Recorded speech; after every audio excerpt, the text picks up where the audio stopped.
CM Nitish Kumar को पत्र लिखा और कह रहे हैं कि जवाब क्यों नहीं दे रहे सीएम नीतीश कुमार जी। हमारे पत्र का आरक्षण का जो दायरा अब देखिए, माननीय नीतीश कुमार जी के बारे में आपको ही पता है, बिहार में आरक्षण पंचायती राज में महिलाओं को 50% मिला है। ये किसकी देन है? आज बिहार में तेजस्वी यादव जी आरक्षण की बात कर रहे हैं, उसकी शुरुआत करने वाला कौन है? आज बिहार में जो पूरे देश में लागू हो गया जातिगत जनगणना सर्वेक्षण की बात हो रहा है, उसकी शुरुआत करने वाला कौन है?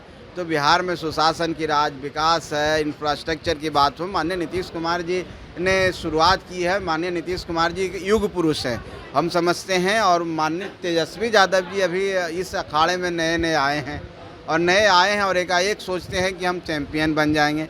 तब उनको हम क्या समझाएं? जिनसे आप सवाल कर रहे हैं, पहले आप सवाल को समझ लीजिए। जिस आरक्षण की बात कर रहे हैं वो आरक्षण की लड़ाई लड़ चुके हैं, आरक्षण को लागू करा चुके हैं। और जनता के हित में जो भी कुछ होगा, अगर जनता के हित में, यहाँ के गरीबों के हित में कुछ आगे लागू करने की बात होगा, आरक्षण का दायरा बढ़ाने की बात होगा, माननीय मुख्यमंत्री और एनडीए की सरकार सक्षम है, हम लोग सक्षम हैं। हम लोग सब दलितों के बारे में, गरीबों के बारे में, पिछड़ों के बारे में, शोषितों के बारे में उनसे ज़्यादा सोचते हैं। वो जंगल राज के याद करें और अपने पिताजी के द्वारा जो कुकृत किया गया है उनके सरकार के द्वारा, उसको पहले धोने का, उसको पाटने का काम करें। तो इस तरह की बात करें। और सरकार जब सपना देख रहे हैं, कभी 10-15 साल के बाद जब उनको मौका मिल सकता है, अगर मिले ना मिले मैं नहीं जानता हूं, लेकिन कभी अगर जनता का आशीर्वाद मिले तो उसमें सोचें। अभी वो ये सब करने से कुछ नहीं है, की भी बात कर रहे हैं, करना चाहिए। अगर उनके पास समर्थन है तो जन आंदोलन करना चाहिए। अभी तक सोए हुए क्यों हैं भाई? अब सोए हुए हैं, चुनाव आएगा, जन आंदोलन है, उसके बाद विदेश में नजर आते हैं। चुनाव जैसे ही खत्म होगा तो तेजस्वी यादव जी मिलेंगे नहीं, विदेश में मिलेंगे। जैसे राहुल गांधी जी हैं उसे वो हैं। तो दोनों भाई इस तरह के हरकत करते हैं। चुनाव में यात्रा निकलना शुरू हो जाता है, चुनाव के बाद नज़र नहीं आते हैं। तो इसको जन आंदोलन ऐसे थोड़ी होता है। जन आंदोलन तो लगातार चलना होता है, जनता से मिलना है, चुनाव रहे न रहे।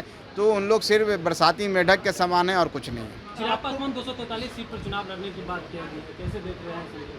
अब देखिए, एनडीए चुनाव लड़ेगी, चिराग पासवान जी उसके साथी हैं, तो जाहिर सी बात है वो भी 243 पर लड़ेंगे। हमें भी 243 पर लड़ना है, एनडीए को 243 पर लड़ना है, बस इतना ही है, इससे ज़्यादा कुछ नहीं। मांझी जी कितनी सीटों पर इस बार तैयारी करेंगे? अभी मांझी जी कितने सीट पर लड़ेंगे, चिराग जी कितने सीट पर लड़ेंगे, ये विषय को रहने दीजिए, हम लोग सब मिल के तय कर लेंगे। बड़ी बैठक बुलाएं आप लोग आज से? बड़ी बैठक नहीं है, इस तरह के बैठक निरंतर रहेगा। और ये शुरुआत है। प्रभारियों को आज हम लोग बताएंगे सोशल मीडिया के बारे में, संगठन के विस्तार के बारे में, पार्टी की रणनीति के बारे में, आने वाला चुनाव में हमारी क्या भूमिका है उसके बारे में। और इसके बाद और भी कार्यक्रम होंगे जो प्रखंड स्तर पर होगा, बूथ स्तर पर होगा। और प्रखंड के जितने भी प्रखंड अध्यक्ष उनको भी बुलाएंगे। तो ये कार्यक्रम है, चुनाव में हम लोग धारदार बना। चिराग पासवान को टारगेट करते हुए विपक्ष कर रही है, राजद कर रही है कि ये जीजा आयोग ने सरकार का गठन किया। अब देखिए, कहने दीजिए, जो लोग कौन विपक्ष कह रहा है ये तो मुझे नहीं जानकारी है। अब राजद कह रही है तो आप देख लीजिए ना, वहाँ आप देख लीजिए कि जब आदरणीय लालू प्रसाद जी हटे तो कौन बैठ गए। उसके बाद तेजस्वी यादव जी कितना संघर्ष किए आपको ही पता है, आते ही विधायक बने और डिप्टी सीएम बन गए।